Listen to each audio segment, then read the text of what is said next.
Rise up!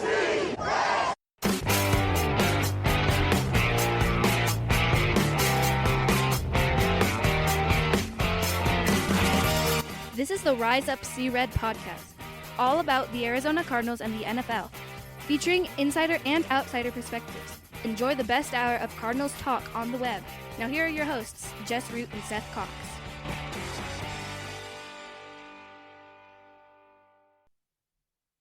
Hello, Arizona Cardinals fans, and welcome to the latest edition of the Rise Up See Red podcast. I'm your host, Jess Root, from CardsWire.com, the USA Today NFL Wire site that covers your Arizona Cardinals.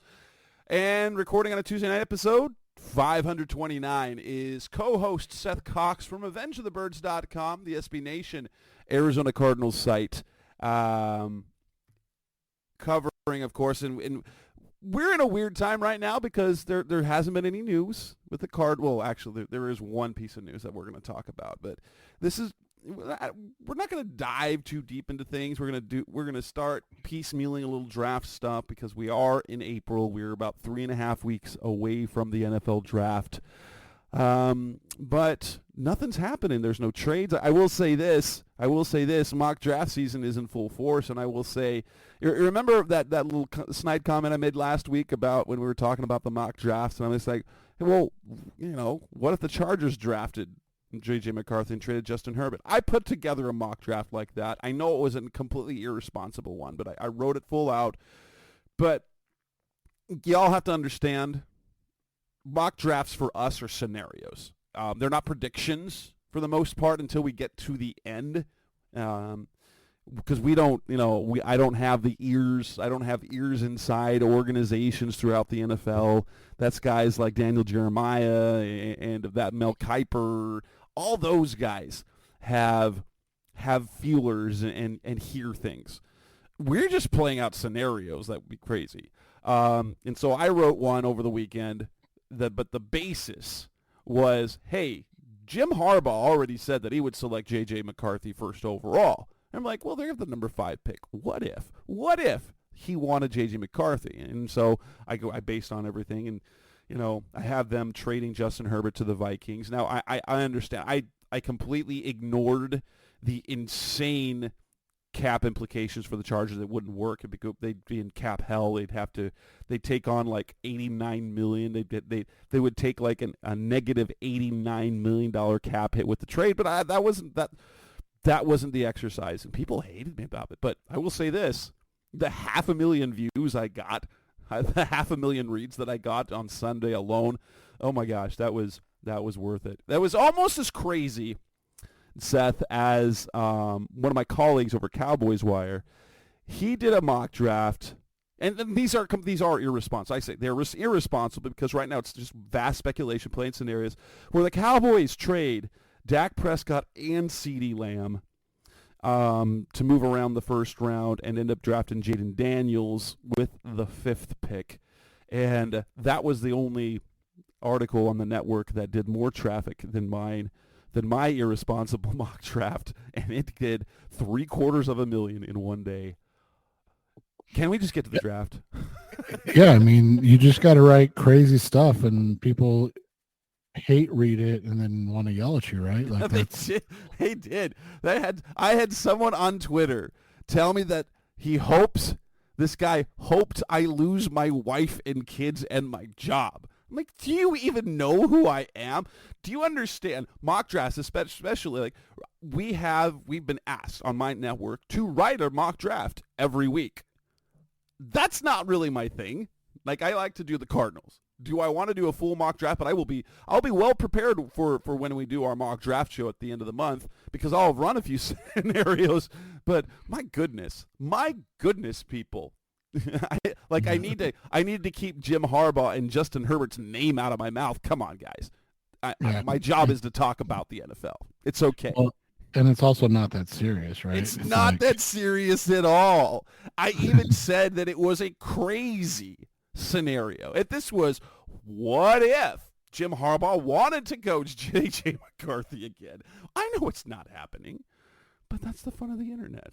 So yeah, on a less light note, what we're talking about in this episode, We will talk draft needs, but the kind of thing that came out, this is the news that we've been waiting for a long time. The Cardinals and their arbitration with Terry McDonough, former team VP, former executive, who quietly disappeared, who went from being a top GM candidate around the NFL to fading away in the distance, and then made the news a year ago when he filed claims against the Cardinals for wrongful termination, blah, blah, blah, blah, blah, blah, blah, blah.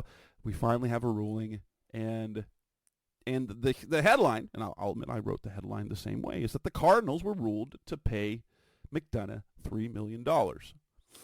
Funny thing is, that's a win for the Cardinals, right? Yeah, I mean, when you look at the summary, and I am not a legal scholar, but my friend Justin Higdon is going to law school, so he can kind of explain to me in bar terms basically what is going on, and by that I mean not at all, but I can listen to what he says, and I can read some things from people that are much more intelligent than I am about the law. And I mean, like you said, the biggest takeaway from this thing is that the Cardinals basically did one thing wrong, and it was and it was nothing to do with anything that McDonough originally filed. Right. And it ended up being a silly is not the right word, but it was a superfluous thing that shouldn't have even happened. But sometimes billionaires and their egos get in the way of things, and that's basically what happened, right? Yeah, if we want to kind of run down, so this was the burner phone scheme thing that was brought up. He was seeking roughly $175 million in damages from the Cardinals, saying that he was wrongfully terminated, that when he was uncomfortable with the scenario and brought it up, that he was retaliated against, his things changed, and things like that. And then he accused the Cardinals of having a hostile work environment, cited a whole bunch of things where Michael Bidwill yelled at people, and we've seen confirmation of these type of things in reports from ESPN, from Kyle Odegaard, that Michael Bidwill isn't a good guy, isn't an easy guy to work with, essentially, and we understand that. Here's the funny thing about all of this. If you recall, the scheme was this, that kind of the cheating that McDonough alleged. Back in 2018, when Steve Wilkes was first hired as head coach, the one year he was there, general manager Steve Keim, at that point, over the July 4th weekend, was arrested for extreme DUI. He pled guilty. He served his time, and the Cardinals imposed a fine, and I believe it was a 6-week suspension, at least a 6-week suspension. And this was right during the offseason, leading up to training camp, and the first part of training camp. And so it was a very inconvenient time. And apparently there was a scheme that involved burner phones so that Steve Wilkes and other coaches could reach out to Keim, because during that suspension he was to have zero contact with the team. That was the team-imposed suspension. The league did not do anything because it felt that the punishment that the team doled out itself was sufficient. McDonough apparently was uncomfortable with the cheating and brought this up to Bidwill and was verbally berated. And that was the kind of the beginning of the end of his time in Arizona, where he went from being like vice president of player personnel to just a senior executive to back. If there was a time that he was the number 2 guy to Steve Keim, and he got GM interviews with the San Francisco 49ers in 2017. It looked like he was on his way up, and then he quietly disappeared. And we both remember that because it seemed he was very absent. We saw the title change. some of the video footage when they would show their executive meetings with Keim and Quentin Harris and Adrian Wilson and Michael Bidwill, and suddenly Terry McDonough wasn't even in the room. But that's where it all stemmed from. And when we talked about this when it happened, when he filed the claim and made it public and all that stuff came out in the news, what did the Cardinals do? Oh my gosh. They went with they scorched earth. They went scorched earth and brought up publicly how, well, one, that they did come out and say that the burner phones existed, but that the second that Michael Bidwill heard about it, that he put the kibosh on the whole thing. And so, but then beyond that, just complete character assassination of McDonough for like things he had done within the organization, making players feel uncomfortable or free agent visits uncomfortable, verbally berating other employees for whatever. Then also alleging contact about lack of paying child support, spousal abuse, child neglect, scorched earth, like all this. You know what the funny thing is?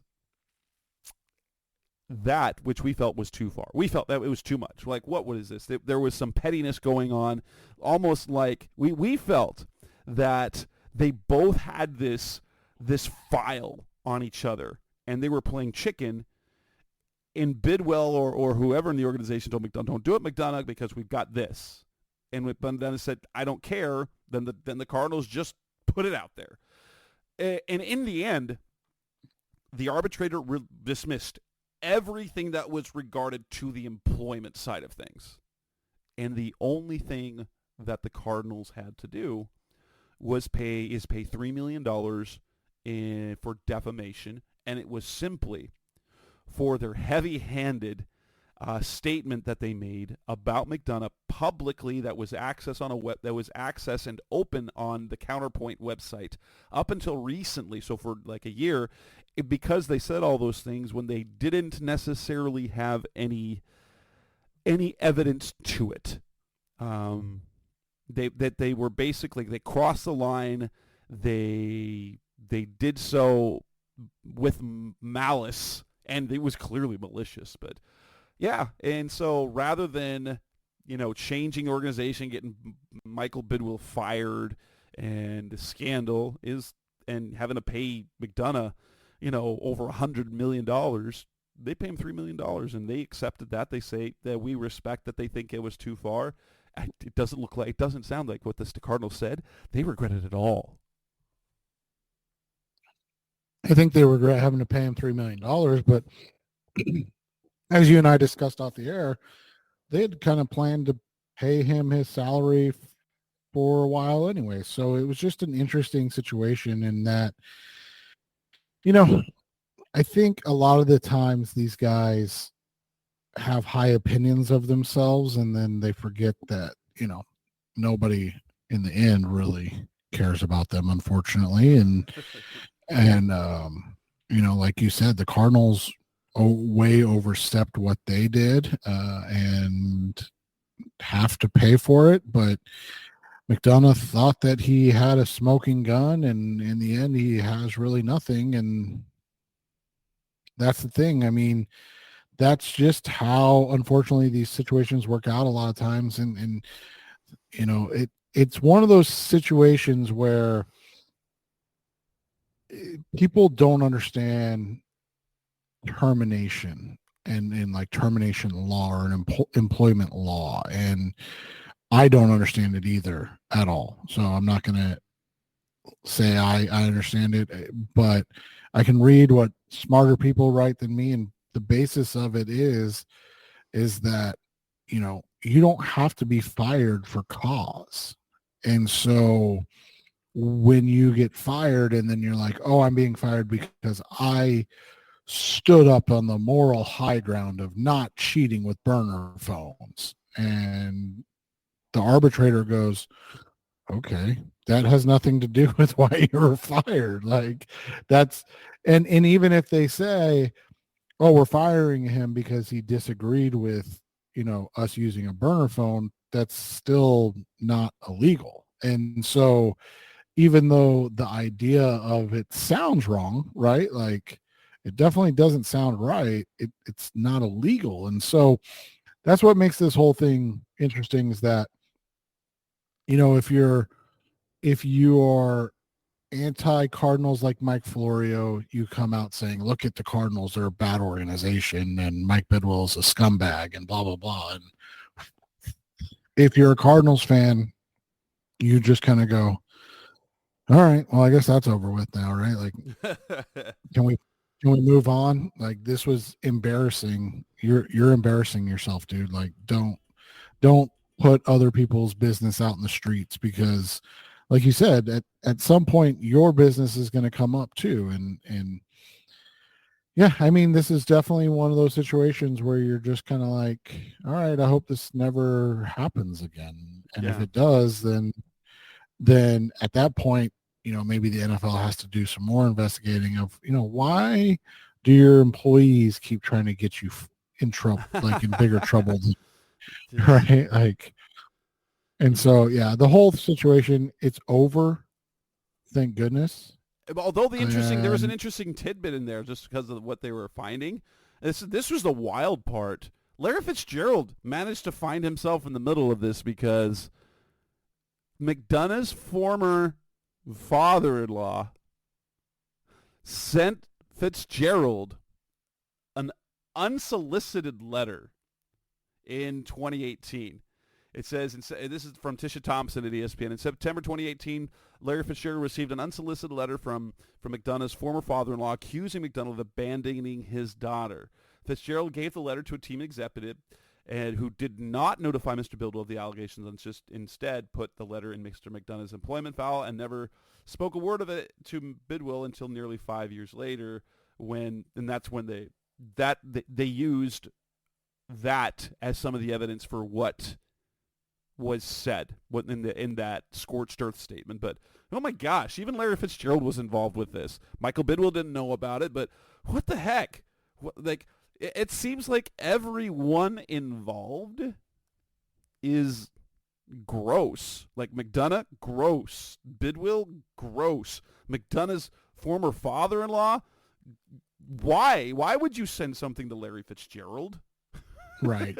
And it's just, and again, it's just an ego thing. It seems like a lot of time. And obviously you and I are, I mean, we could put our net worths together and still not even understand what these guys are worth. But it just seems like sometimes these guys think that because they have money or, a title or are in the public eye that their thoughts matter, and you're just like, no, you're not that important, guys. Like, No. we don't, the drama that we live for is on Sundays, not on Monday through Saturday. This is annoying to talk about. And especially in the off season, it's like there shouldn't be any conversations about this franchise in a negative light in the off season. And it just seems like the last, 5-6 years, that's all it's been with this franchise is during the off season, it's always negative stuff. And it's like that's one of the things that you're hoping that Monty and those guys change, right? That they get rid of that being who the Arizona Cardinals are, and instead you start to see a consistent effort to be, mundane. And let's be honest, the Cardinals aren't the only ones that struggle with this. I mean, we're seeing the Super Bowl champs go through a situation where one of their young, what they hope is an up and coming star player, is running from the law. I mean, I don't even know how to explain it, right? Like, he is on the lam after being involved in a hit and run.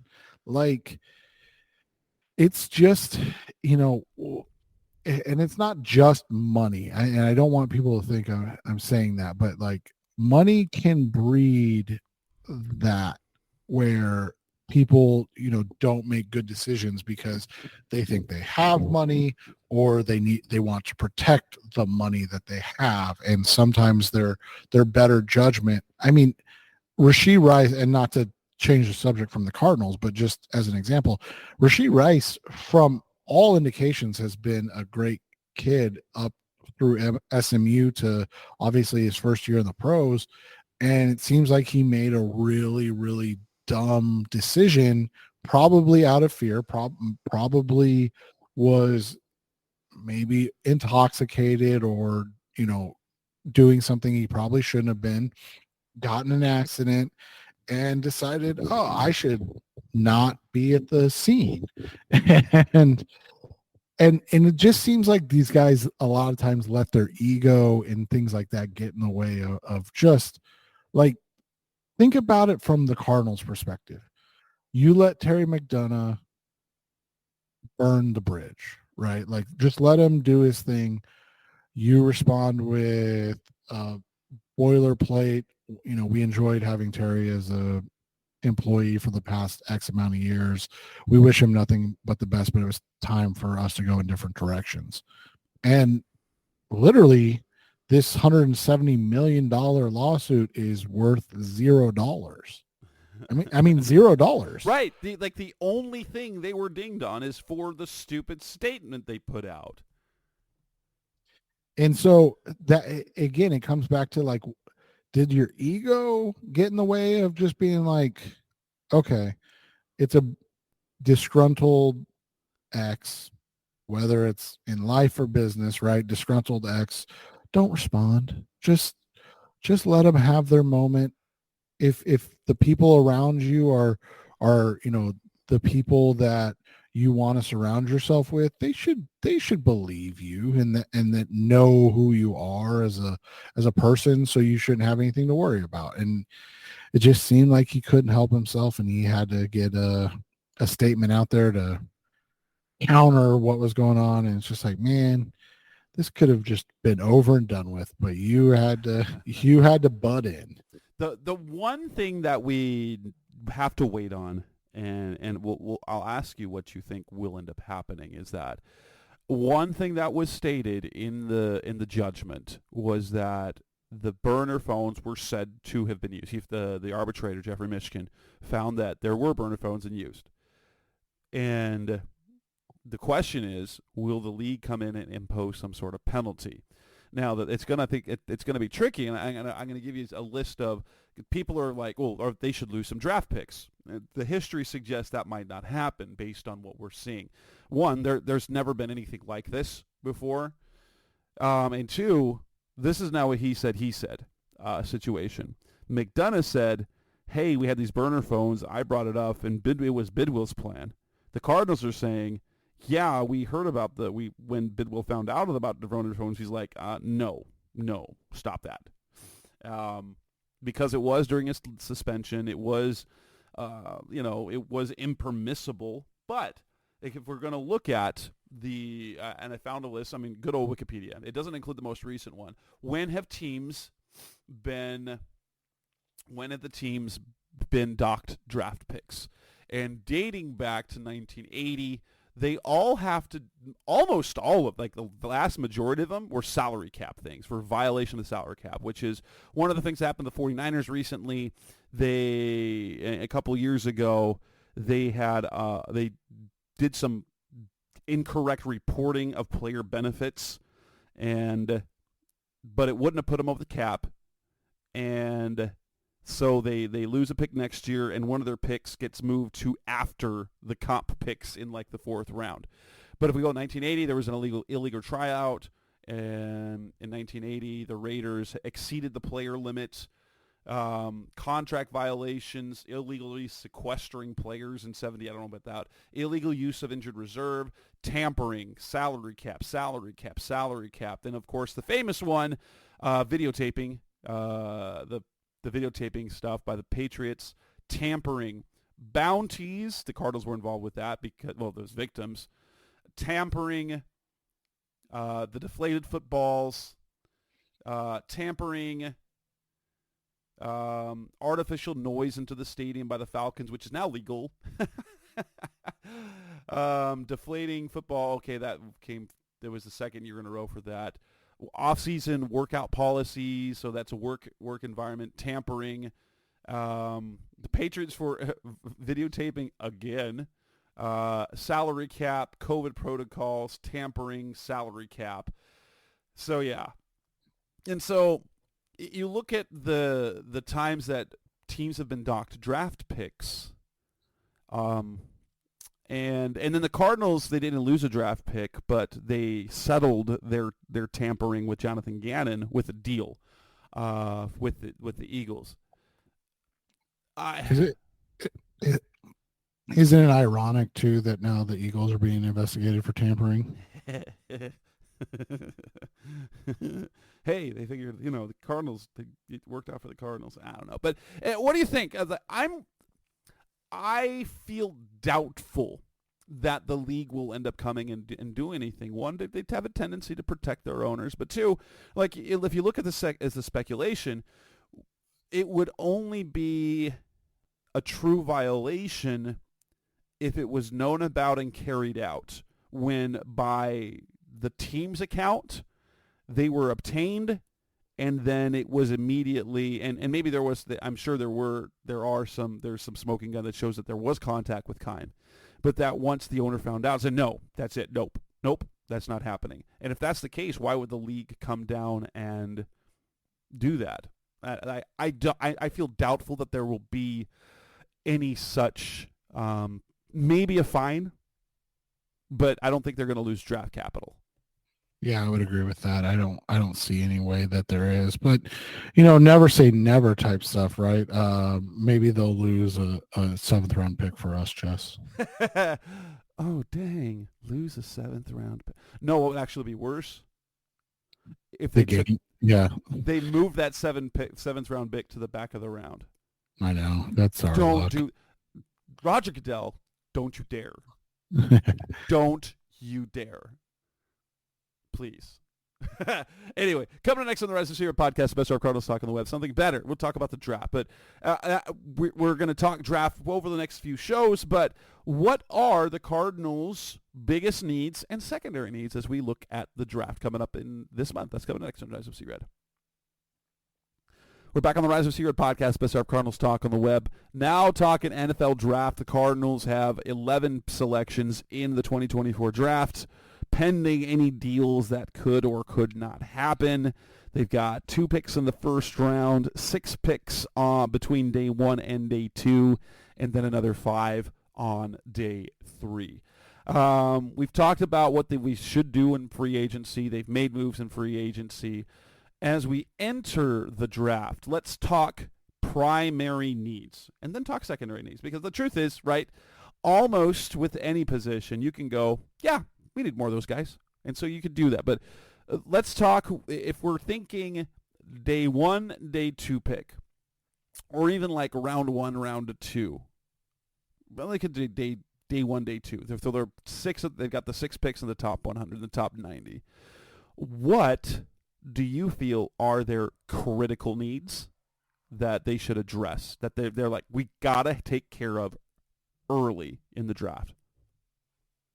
I think for me, the biggest one is there's really 3, but I mean, you can rank these in any order you want, and that would be wide receiver, corner, and edge. I think those are the critical needs that you would like to see get addressed, ideally in those first 71 picks. So they have 5 picks in the top 71, like you said, 6 in the top 100 or top 90 technically.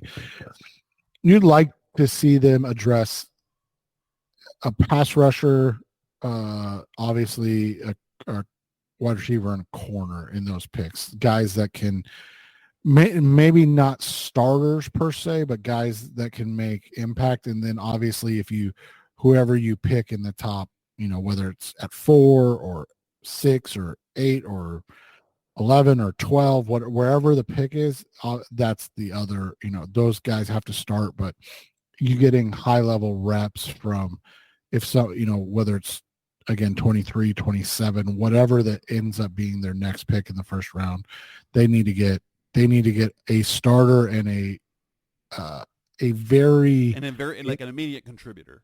Right, and a very involved contributor, if you will. Yeah. For me, the critical needs come down to two, and that's receiver and edge.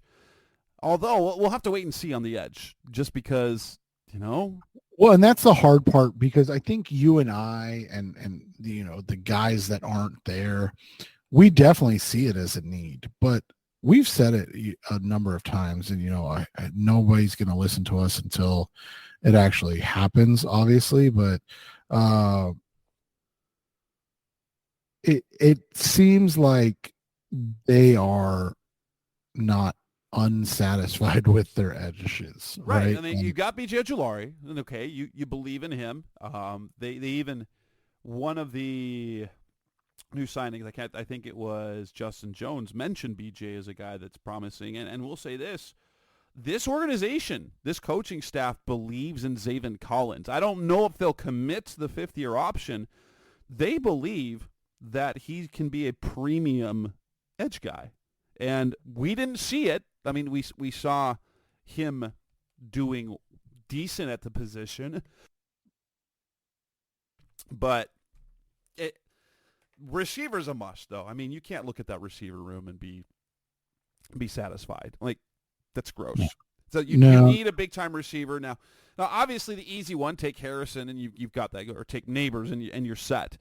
It doesn't have to be that, but if you're not going to take the sure thing at 4, then you better hit at 27 or 35. Like maybe a Keon Coleman or an A.D. Mitchell are guys that will be alphas in that room, and you'll be just fine. But if you're not going to go with what are the consensus sure things of Harrison, Neighbors, and Odunze, then you better be right on, because there are just absolute studs at receiver, and there's some guy that, and especially what they need, because they need the alpha. They need that guy in the room, and I don't think Michael Wilson is it. Greg Dortch isn't it. Those are good, complementary players, but you need an alpha, and the Cardinals do not. And Trey McBride can't be your alpha because he's not technically a receiver, and so he's not going to be in that room. And so yeah, receiver, edge, and I do say cornerback too. I feel maybe it's not critical because of the youth that they have, and maybe they really believe, like Sean Murphy-Bunting, good. I feel good about him. Garrett Williams, you got to feel good about. And depending on how the coaches feel, that young group of Keitrell Clark, Devod Wilson, and Starling Thomas, I don't know. But yeah, I would say that's nearly, it's a receiver and edge critical, and then cornerback high. But it's still primary. It's still a primary need, and I would prefer to see all three of those addressed within the first 5 picks, right? That would make sense. Yeah, and that's the thought process, but I mean, you don't, when it all comes out, that's the hard part, right? Like, you really never know what's going to come down or what's going to happen. So you plan and you look, and like you said, you kind of try and mock or play out scenarios. But at the end of the day, when you pick 4th or like you said, 27th, or, again, if you trade back, if you say go from 4 to wherever, 11, that's the rumor, right? With the Vikings, with the Minnesota Vikings, you don't control anything at that point. Like we kind of talked about that the other day. Like, there's just, you have no say in what happens before you. So you can say, like, there's no way that all these guys are going to go, but we have no idea. I mean, we saw it before with quarterbacks in 2017. Right. And right. And it was the same thing, right? There's no way that Pat and Deshaun are going to go, we'll sit Pat, we're fine, no big deal, right? And no, there they go, and you're like, oh no. And so you look at it and you try to figure it out, but at the end of the day, it is still a crapshoot, and unless unless you have the pick, you can't predict what's going to happen in front of you. And so, for the Cardinals, it's like it's a gamble, like you said, because even if you go, let's say they move down to 11, right, and you're like, we're not going to take a wide receiver at 11. We don't like anybody, because the big three are on the board. But we really like people at 23. It's like, but do you like one person that you've had available at 23 in your scenarios, or do you like 5 receivers the same? In which case you probably have a shot, right? Probably, but it's not for sure. So unless you're sitting at 23 and then there's 5 receivers that have the exact same grade, and you go, but there's one corner that we really, or, one edge that we really like that is available at 23. So we'll just take whatever wide receiver at 27. It doesn't, whichever one's there, we'll take them. And so like you can do it in that way, but at the end of the day, we're going to get the boilerplate. They were the top of our board. They were at the top of our board. We got 4 players in our top 10 or whatever they always say. But the reality is that they miss out on guys all the time. And you can go back, like we said, they missed out on Mahomes and Watson. They missed out on Josh Allen. Was that the same year too? That was the next year. Yeah. Yeah, they missed out on Josh Allen. They thought that he wouldn't go there, and so then they made the move for Josh Rosen. When was it? What year was it that they I can't. There was a guy they wanted. Oh, Shane Ray. They wanted Shane Ray, and the Broncos.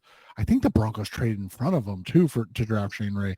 Now he was a bust, so sometimes it works out when a team takes the guy you want. Well, yeah, they've had that a few times. They wanted Amir Abdullah, but right? They ended up with David Johnson. They had in the quarterback situation. They wanted Trevor Siemian. They've had 3 or 4 times when teams leapfrogged them for quarterbacks that they kind of had their eyes on. Yeah, and so that's just the thing is like we run these scenarios, we feel confident, we being Jess and I, that if you move back to 11, that you're gonna be able to get one of these guys, right? You'll be able to get a guy like Brian Thomas or whoever the next set of wide receivers are. But the reality is you can't guarantee anything. And the reality also is that you could be sitting there and Malik Neighbors or Rome Odunze falls in your lap, right? That you look at the teams in front of them and it's gonna have something's gonna happen because every year stuff happens and you're like, wait, what? Whether it's Laramie Tunsil in a video and it causes him to tumble, whether it's Aaron Rodgers, whether it's Bijan Robinson going into the top 10, whether it's the Lions jumping up for Jahmyr Gibbs, like things just happen, or the Lions jumping up to get Jameson Williams as high as he was, despite coming off an ACL. Things happen literally every year that don't make sense, and we can never predict. Like, it feels like a lock that there'll be 3 quarterbacks picked in the top 3. Would I be at all surprised if something changes and it's not? And like, I am fully prepared for the Patriots to trade out and target Bo Nix or Michael Penix later. Right. That would be that'd be a very Patriots thing to do. And then Harrison comes off the board, or maybe McCarthy goes in it, and Drake May's the one that falls. Who know? I don't know. I'm fully prepared for it. But yeah. Well, and you think about it. I mean, it's all, everybody's always very, this guy's the best guy, this guy, and a lot of the times it just ends up being the teams that are patient. We joke about it all the time, but like, the Cowboys just sat there and let teams take good players. Jalen Waddle's a nice player. JC Horn's been, had dealt with some injuries, but he's a decent player. Justin Fields obviously flamed out in Chicago, and the Dallas just sat there and they're like, okay, we'll take Micah Parsons. Like, whatever. Like, we'll take the best player in the draft. Like, and so that's what happens a lot of times, right? Is the good teams just sit there. We talk about it. I mean, the team that gets it all the time or everybody complains about is always the Ravens, right? Like, how do they end up with Kyle Hamilton, who's now an all-pro? Well, because you got, like you said, you got teams that are trading up for Jamison Williams at 12. You got teams taking Evan Neal at 7 when he's a 400-pounder that can't move, right? Like, you get those things, and then a guy like Kyle Hamilton just sits there and you're like, oh, okay, well, I guess I'll just take the best player in the draft if that's what I'm going to do. And it's just crazy to me because it happens every year.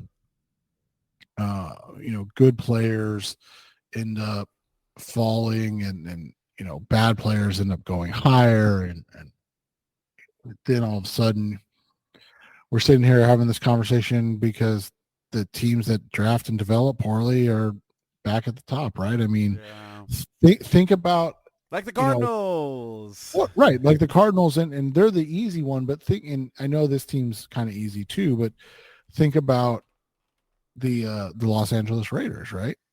Like, or Las Vegas Raiders, sorry. It had, wow, Seth, do you even remember the Raiders in LA? I know. I do. I remember the LA Raiders. Right. But like, think about them. They just took Tyree Wilson because they needed a pass rusher desperately.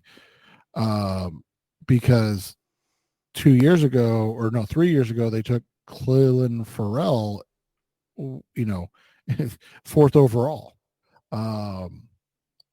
That things like that, right? Cleveland Farrell goes 4th overall. And this is why I always caution the whole, like, oh, just, get 3 first-round picks. Well, the Raiders had 3 first-round picks that year, and they took Cleveland Farrell, Josh Jacobs, who's a good running back, and Jonathan Abram. So, it's not like... They just end up being expensive misses. Right. Well, and then what happens is what we talked about. Oh, we need to go get Chandler Jones because Cleveland Farrell didn't work out, right? The Henry Ruggs situation, completely different, right? Like, that's just a guy that's a moron and did something terrible. But like, in the same draft, again, they had 2 first-round picks. They took Damon Arnett. Like, that dude's out of the league. He's a first-round pick, 19 overall. He's literally out of the league.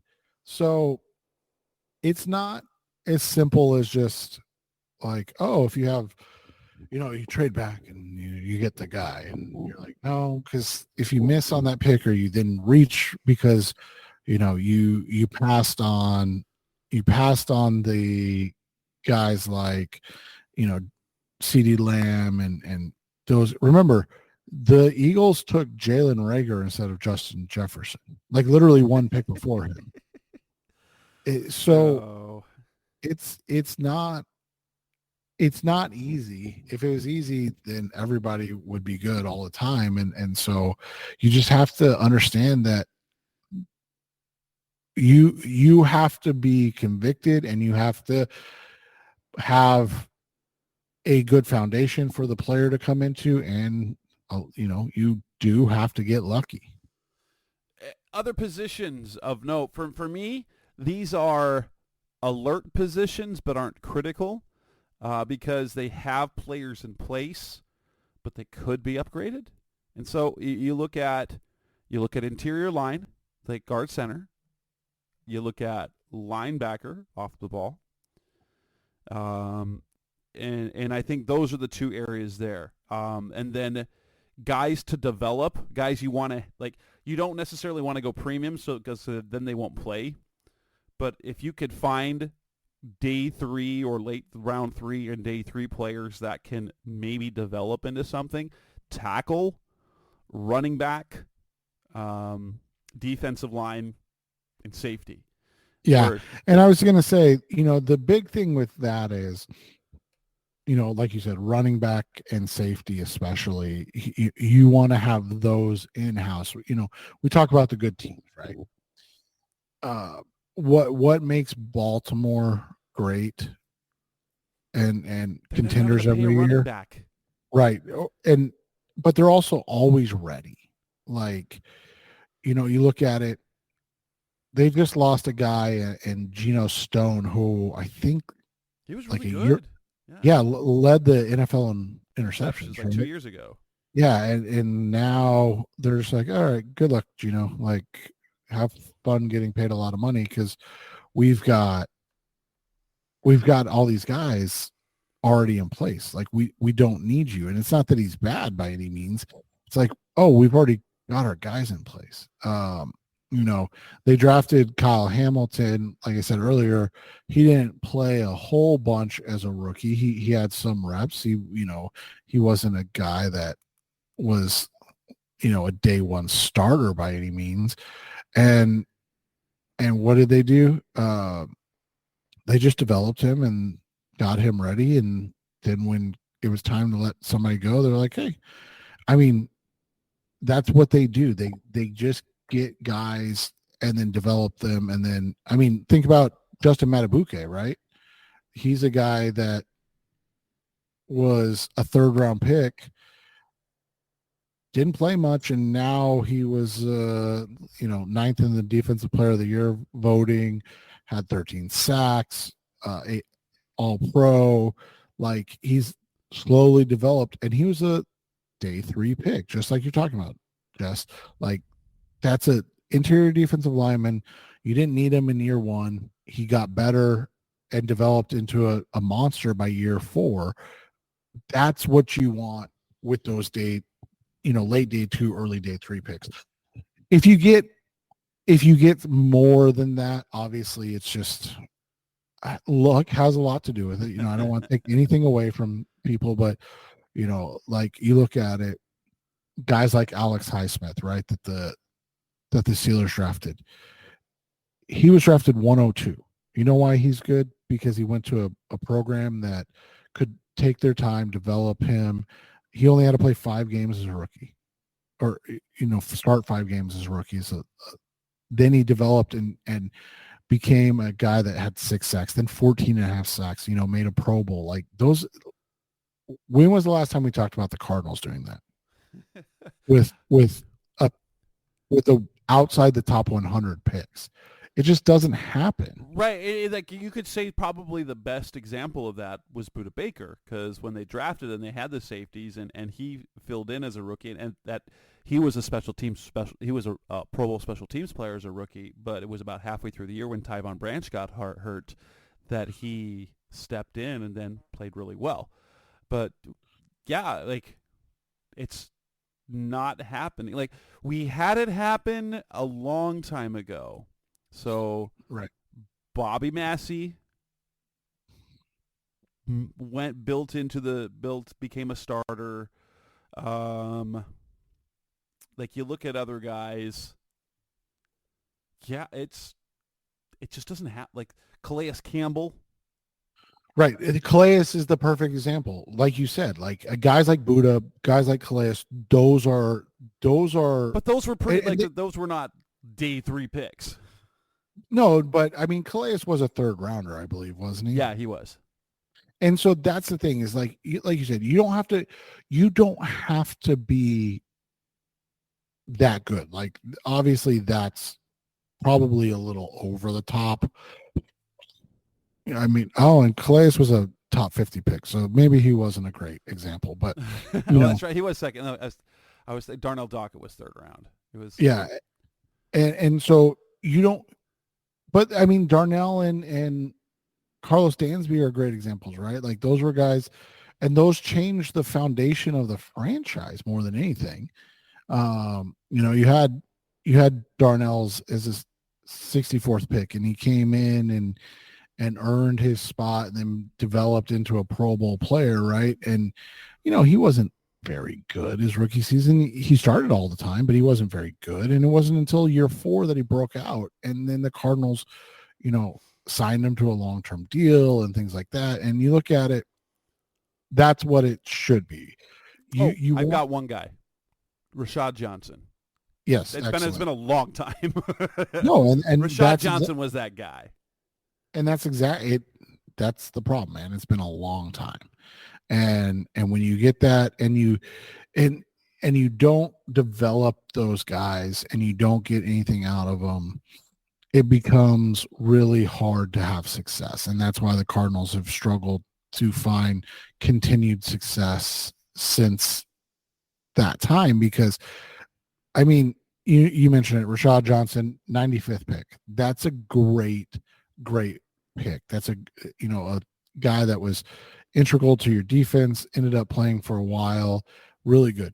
Who was a good one, and he never developed as the receiver that you would want, but was fantastic, Andre Roberts, right?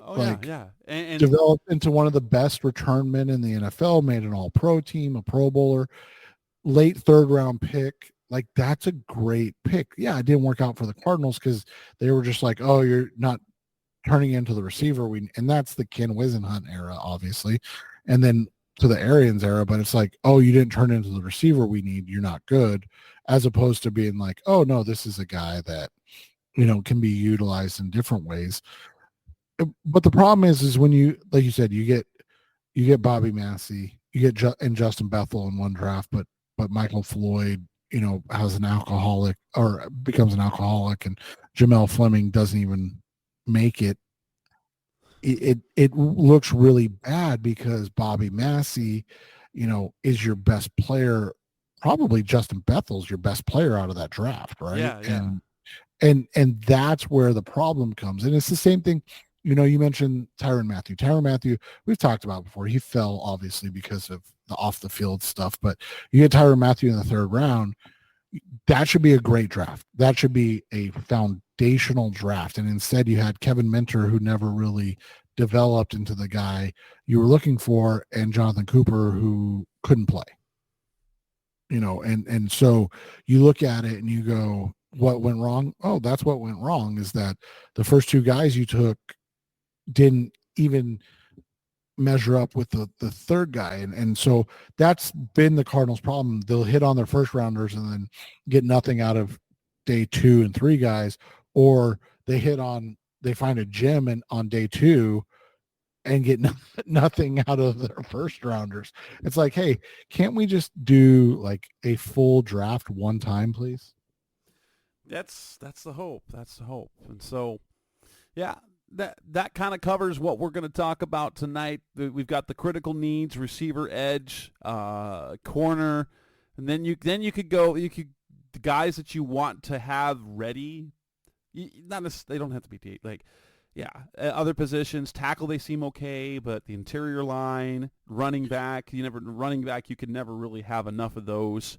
And corners and safeties are the always. same. I mean, you need guys, and you need guys. And they just loaded up on 2-3-year deals on the defensive line, but that doesn't mean having a rotational day 3 guy like Dante Stills. If Dante Stills is able to do this year what he did last year, but playing rather than like half the snaps, playing less than that, hey, if he's their 4th or 5th best guy, you feel really good. And then if he is better, great. But he doesn't have, like, you're not counting on a 6th round pick to start this year. Right. Exactly. And with that, we will wrap up this edition of the Rise of Secret podcast. Best of Cardinals Talk Live. It's episode 529. As of right now, I think Seth will probably wait till next week unless something comes up.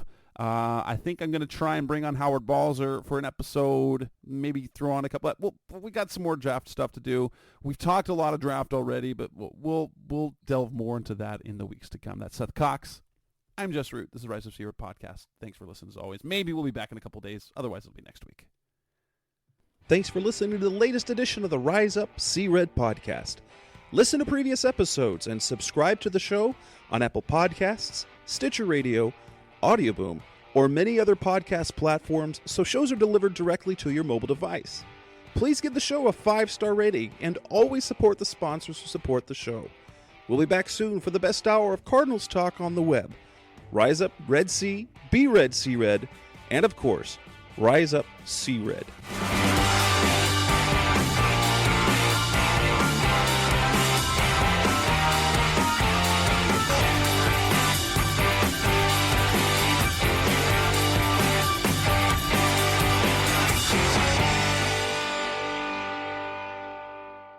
Roll!